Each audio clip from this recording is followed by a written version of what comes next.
الله وبركاته. أعزائي طلبة الثانوية العامة، إن شاء الله هنحل مع بعض امتحان الجمهورية 2018 الدور الأول. لو عجبك الأول كده الفيديو يا ريت تعمل لي اشتراك وإعجاب في القناة. نبدأ مع بعض. بسم الله الرحمن الرحيم. أنا عندي بعض الأسئلة طبعا يا جماعة، الفصل السادس والسابع والثامن مش موجود فهنبدأ نعديها. أنا عندي رقم 1، استولت إنجلترا على الموصل. طبعا الكلام ده في الفصل السادس. نبدأ على طول رقم 2، تعددت حروب محمد علي من أجل تحقيق استقلال مصر. في ضوء العبارة وضح. عندي ألف، أهداف محمد علي من ضم السودان. أهداف محمد علي من ضم السودان يا جماعة كانت بتتمثل في العديد من الأشياء، زي اكتشاف منابع الذهب، منابع النيل، البحث عن مناجم الذهب والماس، متابعة المماليك الفارين ناحية الجنوب. طبعا كان ليه أهداف تانية اللي هي خدمة المجال الحيوي لمصر ناحية الجنوب، وتنشيط التجارة لمصر ناحية الجنوب. خدمة المجال الحيوي ده قلناها. رقم ب، نتائج طبعا تجنيد السودانيين في الجيش. رقم ب، نتائج صلح الكوتاهية عام 1833. نتائج صلح الكوتاهية دي في إطار الحروب ما بين محمد علي والسلطان العثماني، ونجحت الدول الأوروبية التدخل لوقف الحرب بين محمد علي والسلطان العثماني. نتائجها إيه يا أستاذي؟ اللي هو اعتراف الدول الأوروبية والسلطان العثماني بحق مصر في بلاد الشام، يبقى أصبح لمصر وجود في بلاد الشام وأدنى. اعترفهم أيضا بوجود محمد علي في كريت شبه الجزيرة العربية طبعا والسودان. بعد كده بيقول لي عمل محمد علي بعد صلح الكوتاهية على محاولة الانفصال عن الدولة العثمانية، وعرض الكلام ده على الدول الأوروبية، قناصل الدول الأوروبية في مصر، ولكنها أثنته عن ذلك. بعد ذلك استطاع أن هو يدخل في معركة نزيل. طب نتائج صلح الكوتاهية كمان بالنسبة للسلطان العثماني، اللي هو دخل أو عقد معاهدة بنسميها معاهدة دفاع مشترك مع روسيا موجهة ضد محمد علي، بنسميها احنا معاهدة خنكار اسكندرية. رقم 3 بيقول لي بمتفسر اقبال المصريين على الجندية في عهد سعيد. انا عندي حتة صغيرة اسمها عمل سعيد على اصدار قرار حاجة اسمها التجنيد الاجباري. النتيجة ايه؟ يبقى هنا بيقول لي اقبال المصريين على الجندية في عهد سعيد بسبب قيامه بجعل التجنيد اجباريا، ولم يقتصر على الفقراء بل شمل جميع الفئات، وعمل على جعله لمدة محدودة، ممكن تكون سنة 2 3، لكن قبل ذلك كان ليس محدد بمدة، وكان للفقراء فقط، فكان نوع من التفرقة الاجتماعية. طيب أنا ممكن أجيب السؤال ده بطريقة ثانية يا شباب، اللي هي بما تفسر أو أيد صحة العبارة. حدث نوع من العدالة الاجتماعية في عهد سعيد. السبب إيه؟ بسبب عمل الجندية التجنيد الإجباري. قارن بين مؤتمر الأستانة عام 1882 ومؤتمر برلين 1878 من حيث أثرهما على مصر وتونس. طبعا مؤتمر الأستانة بالنسبة لمصر، مؤتمر برلين بالنسبة لتونس. ناخد أول واحد اللي هو مؤتمر الأستانة 82 بالنسبة لمصر، اللي هو انتهى مؤتمر الأستانة بتوقيع المؤتمرين على ما يسمى بميثاق النزاهة. طيب ميثاق النزاهة ده نص على إيه؟ نص على أن تتعهد الدول الموقعة ومنها إنجلترا ألا تقوم أي دولة باحتلال مصر أو جزء منها أو الحصول على امتيازات في مصر إلا إذا حصلت باقي الدول، ولكن أضاف المندوب البريطاني اللورد دافرين إلا إذا حدث ما يؤدي لذلك. طيب النتائج المترتبة على كده إيه؟ اللي هو ضياع ميثاق النزاهة سدى، حيث قامت إنجلترا بخلق الموقف الاضطراري وقامت بضرب الإسكندرية ثم احتلال مصر بعد ذلك، وبالتالي فشل ميثاق النزاهة، وكان مؤتمر الأستانة خطوة أو تمهيد لقيام إنجلترا باحتلال مصر. نفس الكلام بالنسبة لبرلين، مؤتمر برلين، حيث من نتائج مؤتمر برلين اللي هو حصول إنجلترا على أو اقتنصت إنجلترا قبرص من السلطان العثماني بوعد بالدفاع عنه ضد روسيا. بالتالي غضبت فرنسا. ايه النتيجه؟ هيحصل عند صفقه او مساومه ما بين انجلترا وفرنسا، ان فرنسا زعلانه اللي هي خدت دي قبرص، وبالتالي قامت انجلترا بارضاء لفرنسا باعطائها او سمح لها باحتلال تونس، وبالتالي كان مؤتمر برلين تمهيدا لاحتلال فرنسا لتونس. النتيجه اللي بعد كده غضب ايطاليا وانضمامها للتحالف الالماني النمساوي. عندي رقم 5 طبعا مش عليها يا شباب.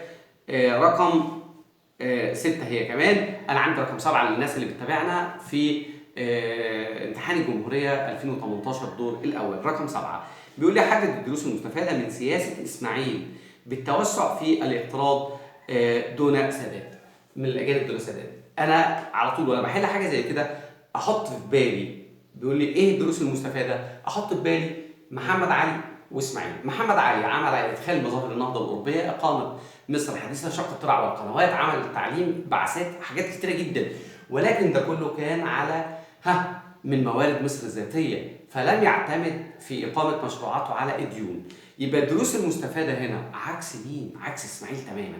يبقى أنا بكتب كده يجب الاعتماد في إقامة المشروعات وإقامة خطط التنمية على موارد البلاد الذاتية مثل ما حدث في عهد محمد علي، ولكن سياسة الاقتراض من الخارج دون سداد لإقامة نهضة أو إدخال نهضة في البلاد يؤدي في النهاية إلى حدوث ما يسمى بالأزمة المالية ومشكلة الديون والتدخل الأجنبي في شؤون مصر الداخلية. طبعا ده الدروس المستفادة في عهد إسماعيل، عدم القيام بأي اقتراض. لو أنا عايز نجيب أي سلعة أو موارد أشياء من الخارج أجيبها لأشياء أو اقتراض، بجيب الديون دي لأسباب إنتاجية، بجيب آلات وغيره زي محمد علي ما احتكر تجارة الواردات. رقم 8 حدد وجهة نظرك في ارتباط حادثة 4 فبراير 42 باتجاه ضباط الجيش للعمل السياسي. ده بيفكرني بحاجة، بيقول لي ما هي المؤثرات السلبية التي أدت إلى اشتغال الضباط الأحرار أو الضباط المصريين بالعمل السياسي. طبعا ارتبطت حادثة 4 فبراير باتجاه ضباط الجيش للعمل السياسي. طب ازاي يا أستاذ نحل حاجة زي كده؟ هنقول شعور الضباط المصريين بأنه أهينت كرامتهم بسبب حادث 4 فبراير، فبدأوا للعمل السياسي السري اللي انتهى في النهاية بعد هزيمة فلسطين 48 بما يسمى بتشكيل تنظيم الضباط الأحرار. رقم 9 اختر بعد استقالة وزارة حسين فخري في عهد عباس حلمي الثاني تم تكليف، بيقول لي شريف باشا، مصطفى باشا، رياض باشا، داوود باشا، طبعا رياض باشا. رقم 10 شباب بيقول لي حدد المقصود بالبيوع الجبرية. هي عبارة عن استيلاء الشركات والبنوك الأجنبية التي تم انتشارها في ظل سقوط نظام الاحتكار ودخول الاستثمارات الأجنبية، استيلاءها على أراضي صغار وكبار ملاك الأراضي الزراعية بعد عجزهم عن سداد الديون. الوضع ده هدد بخروج الأراضي المصرية من يد المصريين إلى يد الأجانب في معرفة بالبيوع الجبرية أو الوفائية. رقم 11 طبعا مش علينا شباب. رقم 12 بما تفسر قسوة الأحكام اللي أصدرتها إنجلترا ضد المصريين في حادثة دنشواي 1906. أنا عايز أعرف إيه سبب قسوة الأحكام اللي أصدرتها إنجلترا ضد المصريين في حادثة دنشواي 1906. طبعا دي نكتب كده ارتبطت حادثة دنشواي بالاتفاق الودي بين إنجلترا وفرنسا عام 1904. طيب حادثة دنشواي دي إيه مالها ومال الاتفاق الودي؟ اللي هي تخلي فرنسا عن الحركة الوطنية ومطالبة إنجلترا بالجلاء عن مصر، وبالتالي انتهزتها إنجلترا فرصة لإخماد الحركة الوطنية. إذا حادثة دنشواي كانت موجهة للحركة الوطنية وإخمادها إلى الأبد. غضب فرنسا من نصوص رقم ب غضب فرنسا من نصوص القانون الأساسي عام 1883. أنا وأنا بحل يا جماعة عايز أفهم إيه هو القانون الأساسي؟ هو القانون اللي أصدره اللورد دافرين عقب الاحتلال البريطاني بمصر وحدد الخطوط العريضة للاحتلال البريطاني. طيب ليه فرنسا غضبت من القانون الأساسي ده؟ لأن نص القانون الأساسي على إلغاء الإدارات ذات الصبغة الدولية لانفراد فرنسا بمصر. طيب من على رأس هذه الإدارات اللي هي المراقبة الثنائية، وبالتالي انفراد إنجلترا بمصر، وده كان أغضب فرنسا، واستمر هذا الخلاف بين انجلترا وفرنسا حتى عقد الوفاق الودي عام 1904.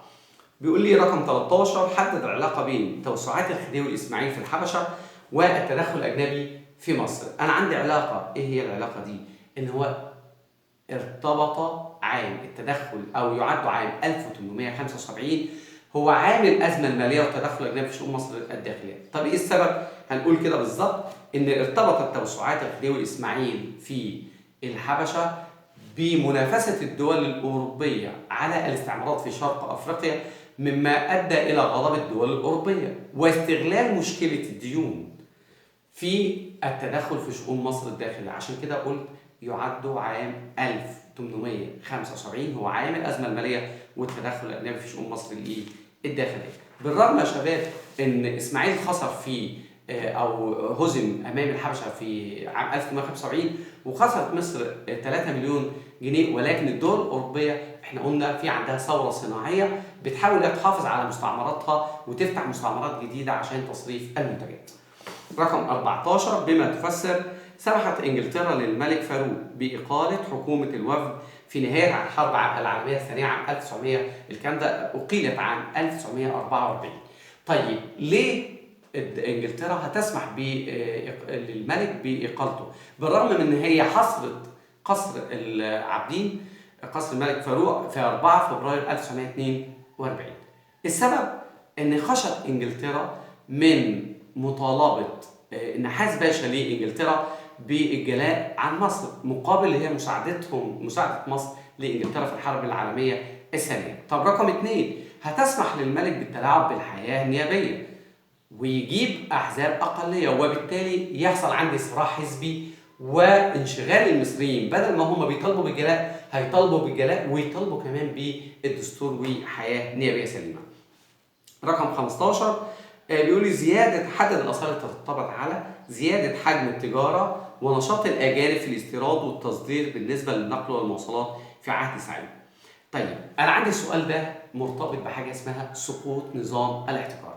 النقل والمواصلات في ظل سقوط نظام الاحتكار وخلفاء محمد علي، هل تأثر؟ الحاجة الوحيدة اللي ازدهرت في عهد تطبيق نظام الاحتكار وفي عهد كمان سقوط نظام الاحتكار هو النقل والمواصلات. بسبب ايه؟ دخول الاستثمارات الأجنبية والامتيازات واستمرار الامتيازات الأجنبية في مصر أدى ذلك إلى الاهتمام بوسائل النقل والمواصلات، تم مد خط سكة حديد ما بين القاهرة واسكندرية، القاهرة والسويس، كذلك تمهيد الطرق البرية والزراعية، التوسع في خطوط السكك خطوط البريد والهاتف والبر. كمان عندي امتياز حفر قناة السويس اللي تم توقيعه في عهد سعيد. رقم 16 ماله يا شباب؟ رقم 17 عندي تم إنشاء أول وزارة للتعليم في مصر في عهد جايب لي محمد علي عباس سعيد إسماعيل. طبعا البعض ممكن يجيب إسماعيل يجيب أي حد تاني، لكن هو محمد علي عمل لها حاجة اسمها ديوان المدارس. رقم 18 حدد المقصود بالعبارة التي جاءت على لسان محمد علي لا أريد بوسفورا في مصر. طيب إشارة بسرعة كده، محمد علي رفض حفر قناة اسمها قناة السويس. طيب المشروع ده بدأ في عهد الحملة الفرنسية، ولكن وقع في خطأ، اللي منسوب البحر الأحمر أعلى من منسوب البحر المتوسط، ولكن اتأكدت الدراسة الاثنين منسوبهم زي بعض، فرفض محمد علي بعد تقديم المشروع ليه إن هو يحفر قناة. طب ليه؟ إشارة لمضيق البوسفور التركي وتدخل الدول الأوروبية في شؤون تركيا الداخلي لضمان استمرار الملاحة في والتحكم في البوسفور، وبالتالي أراد محمد علي إن هو زي ما بيقول درء المفاسد، مش عايز أي حاجة تجيب الأجانب اللي هي تدخل في مصر، وبالتالي إشارة إلى مضيق البوسفور التركي اللي كان ذريعة وسبب في تدخل الأجانب في شؤون تركيا، وهو مش عايز يحصل كده في مصر. رقم 19 بيقول في دول العبارة وضح ألف نتائج اعتراف مؤتمر الصلح بالحماية البريطانية على مصر. طبعا أنا عندي المؤتمر الصلح في باريس، وكان الوفد المصري بقيادة سعد زغلول في باريس. إيه اللي حصل هناك؟ اعترف مؤتمر الصلح بالحماية البريطانية، وبالتالي فشل الوفد في الحصول على اعتراف مؤتمر الصلح بإلغاء الحماية. طب دي واحدة.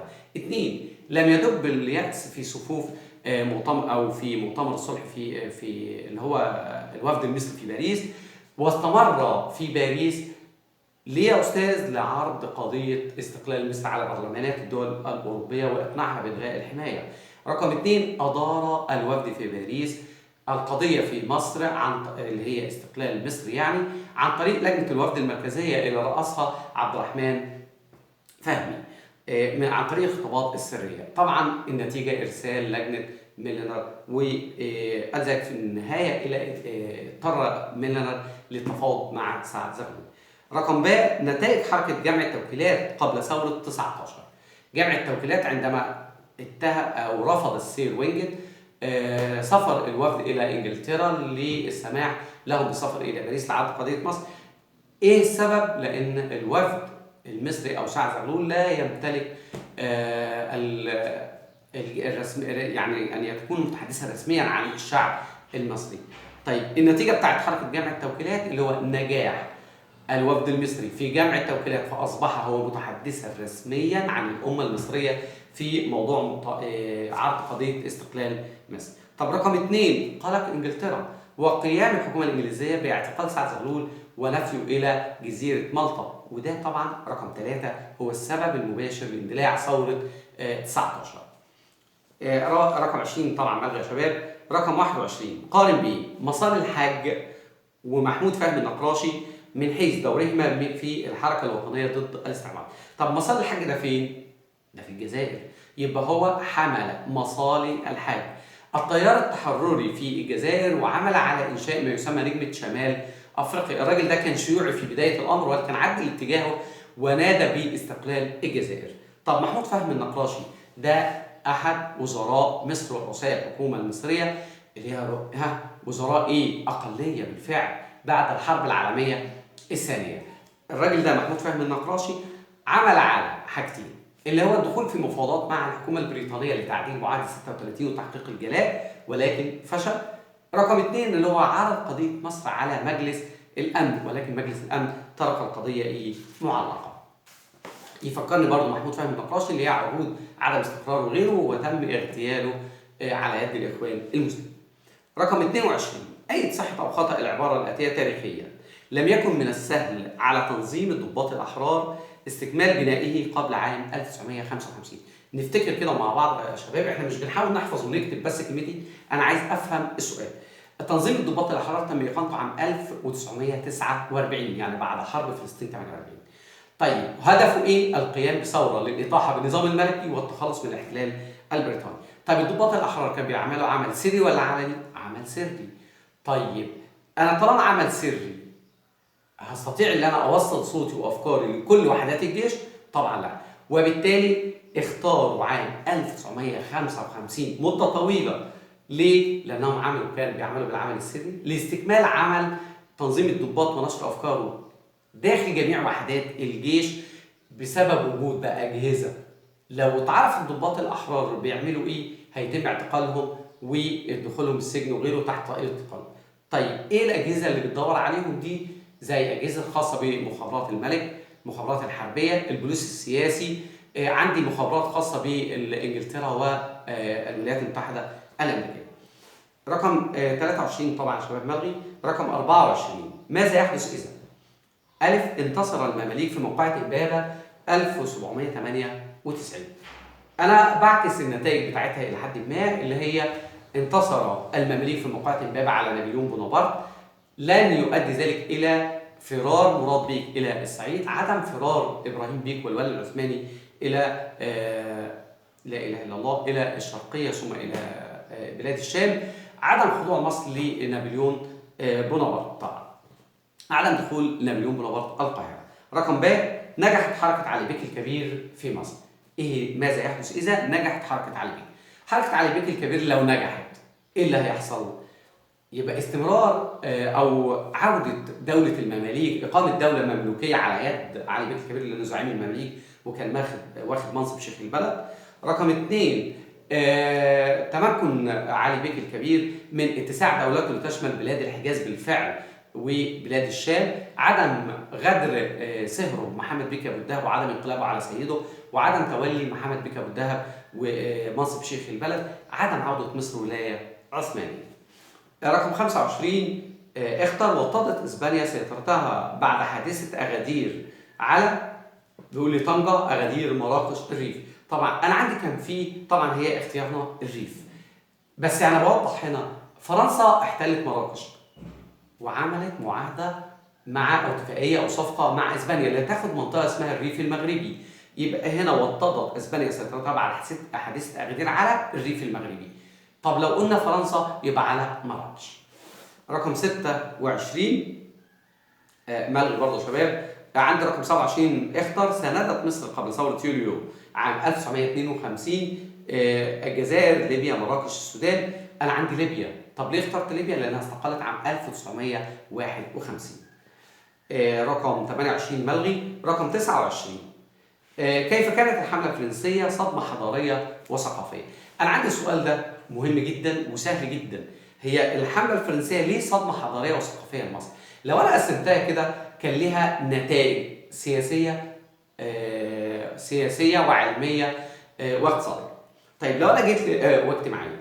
لو أنا جيت للنتائج السياسية للحملة الفرنسية، نابليون بونابرت وعد المصريين بإنشاء حكومة أهلية يكون فيها الحكم للطبقة الوسطى على غرار ما حدث في فرنسا، فأنشأ مجموعة من دواوين الحكم اللي مسكها ناس مصريين زي عبد الله الشرقاوي. وبالتالي أنا النتائج المترتبة كيف كانت الحملة الفرنسية صدمة حضارية وثقافية بالنسبة للناحية السياسية.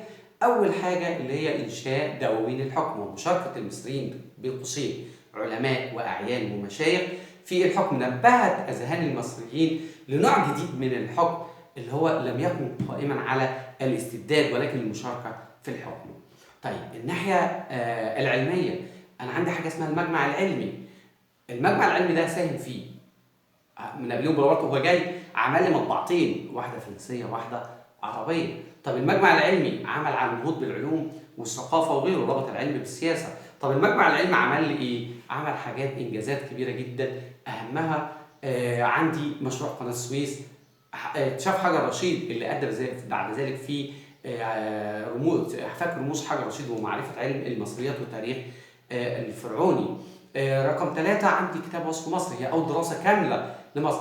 بدأ المصريين ياخدوا بالهم إن في حياة علمية مختلفة عن الركود العلمي اللي كان حاصل قبيل أو قبل مجيء الثورة الحملة الفرنسية. أنا عندي في آثار اجتماعية كان نافذة أطل منها المصريين على العالم، على مجتمع مختلف، ناس بتاكل بطريقة مختلفة، بتلبس بطريقة مختلفة، بتفكر بطريقة مختلفة، المسكن بتاعتهم بطريقة مختلفة، وبالتالي اللي هو كان صدمة حضارية ونافذة أطل منها على أوروبا والعالم الغربي.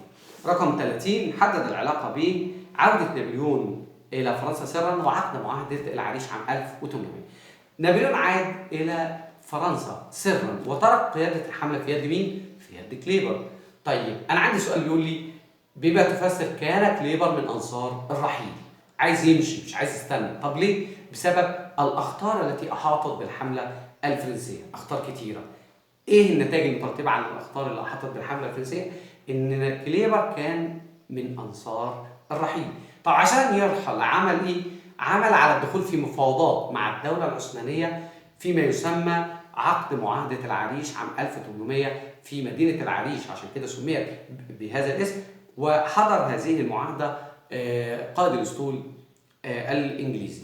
طيب النتيجة بتاعتها أو نصت على إيه؟ رحيل الحملة الفرنسية من مصر على نفقة الدولة العثمانية، وطبعا المعاهدة فشلت. 21 يا شباب برضه في الفصل السابع. رقم 32 برضه الفصل السابع. نيجي ل 33 اختر من انجازات وزاره الشعب عام 1924 تشجيع الحركه الوطنيه فيه.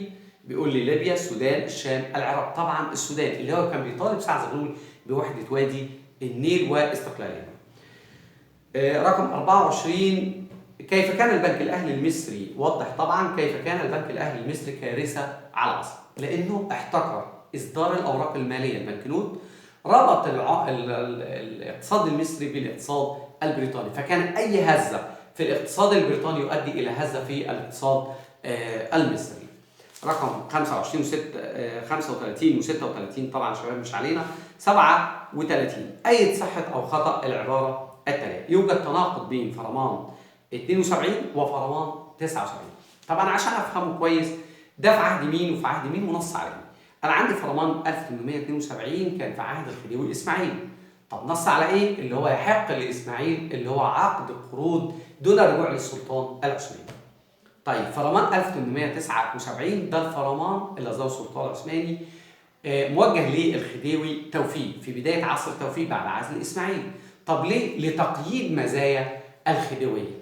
طيب انا عندي فيه النص الخاص بس بالمقارنه هنا او التناقض الموجود. فرمان 1872 بيدي لاسماعيل حق عقد قروض جديده بدون الرجوع للسلطان العثماني. لكن في عام 1879 بيقيد النقطه دي عند الخديوي توفيق منع التدخل الاجنبي، اللي هو ايه؟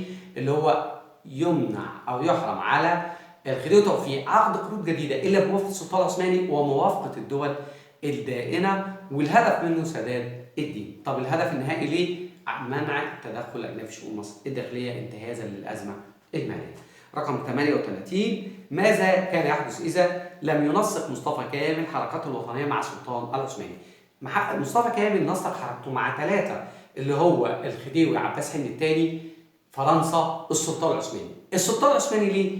باعتبار ان مصر ولايه عثمانيه، فحاول يعرض مشروع على السلطان العثماني اللي هو رحيل او جلاء القوى، استقلال اليونان من السلطان العثماني مقابل ان هو يضغط على بريطانيا بالجلاء عن مصر، ولكن السلطان رفض. يبقى لو جالي كده ماذا يحدث اذا لم ينسق مصطفى كامل حركته الوطنيه مع السلطان، اللي هو لم يتم عرض الطلب ده من مصطفى كامل على اللي هو استقلال اليونان مقابل استقلال مصر من بريطانيا. 39، يعتبر دستور 1930 حدثا مؤثرا في تاريخ مصر. في ضوء العبارة ما تقييمك لأثر هذا الحدث؟ أنا عندي دستور 30 كان مؤثر جدا في تاريخ مصر. طب ليه؟ لأنه أدى ذلك لإعطاء سلطات واسعة جدا للملك، أدى ذلك إلى تلاعبه بالحياة النيابية وفساد الحقبة الليبرالية وتولي حكومات أقلية لا يرضى عنها الشعب. رقم 40، حدد أول نقد لأوضاع الزعامة الشعبية بعد رحيل حملة فريزر عن مصر. أنا عشان أحل السؤال ده لازم أعرف الحركة الزعامة الشعبية قبل حملة فريزر وبعد حملة فريزر. أنا عندي الزعامة الشعبية اللي قبل حملة فريزر كانت زعامة شعبية متحدة، استطاعت ان هي تشارك في مقاومة الحملة الفرنسية وتشكل زعامة ثورة القاهرة الأولى والثانية.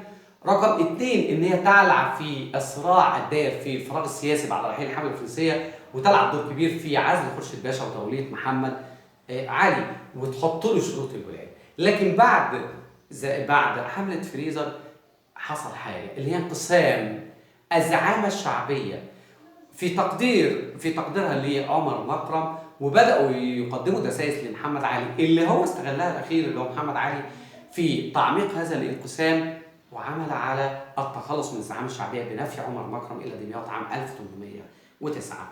طيب بكده نكون خلصنا شباب امتحان الجمهورية 2018.